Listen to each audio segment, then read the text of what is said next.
Hello and welcome to the review video for the Samsung QNV-7030R. The 7030R is a 4MP dome camera with IK10 Vandal rating. This model we tested with the 6mm focal length option and was set to 20 frames per second for the entire test. So let's start with a standard scenario for an IP camera to deal with, that being an overcast morning scene. Now at first glance the scene looks good with reasonable colour rendition, but on closer inspection you notice more imperfections. The biggest one being the noise and pixel flaring across the scene that causes so much damage to the smaller details of the scene it actually makes it hard to see important things like facial features even in a very evenly lit scene. Next we come to a much brighter midday scene and straight away you can see the camera sensor is struggling. Now most IP cameras will have preset automatic sensor adjustments that will help it cope with changes in brightness as well as having extra settings like wide dynamic range. But in the case of the 7030R there is little to no automatic adjustment to compensate for the brightness of the scene, which just hinders its performance further. Also, if you look up the path into the distance, pretty much everything beyond 10 to 15 meters is slightly out of focus and blurry. Now, the camera's performance hasn't been great up to this point, and as we come to a late afternoon scene with the sun setting, it still doesn't get much better.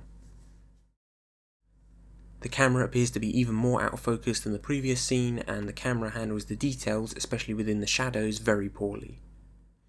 And when we compare this camera's performance to a Hikvision mini bullet with a similar 5MP sensor that is also similar in price, you really get a sense of how poor the Samsung is. The Samsung is very soft in terms of colour rendition and much more pixelated than the Hikvision.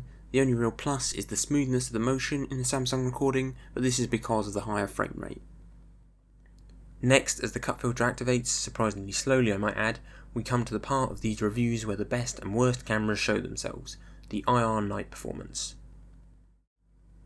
And instantly it is clear that this Samsung camera is somewhere on the list of worst IR performances. The image is even more pixelated and distorted than the daytime performance, to the point where you have to really strain your eyes to see much detail. Nothing in the scene is even close to in focus, and the whole scene is so mushy and soft in terms of resolution that you can barely make out the difference between the layers of foliage in the scene. The final nail in the coffin for this Samsung is when we compare it to the night performance of the Hikvision 3MP bullet. The first thing we noticed was that even though both cameras are 6mm focal length models, the Hikvision model seems to have a larger field of view horizontally and vertically. It took us a while to figure out why this is, but we worked it out. Both cameras record in a 3:4 aspect ratio, as this gets the best results in terms of image resolution. The Hikvision cameras give you an image that is 3:4 in both live view and recorded, whilst the Samsung crops to create a 16:9 widescreen image that fills the screen. The problem is it does this cropping digitally, and just like when you digitally zoom an IP camera, the resolution loss is very pronounced.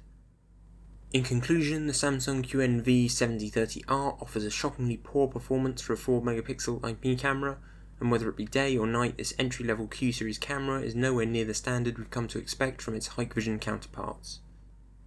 But this is not to say that all Samsung models are like this. The QNV-7030R is only one of their entry-level Q-series cameras. They do also have their mid-level X-series and premium 4K P-series. If you're interested in any of the X or P series models and would like to see us test them, then just leave us a message in the comments below.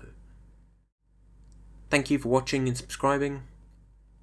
If you haven't subscribed already, please do by clicking here. Check the description below for links to our Facebook, Twitter and Google Plus feeds. Follow the link here for our web shop, and if you want more videos like this, click the playlist up here. Thanks again for watching, and we'll see you in the next video.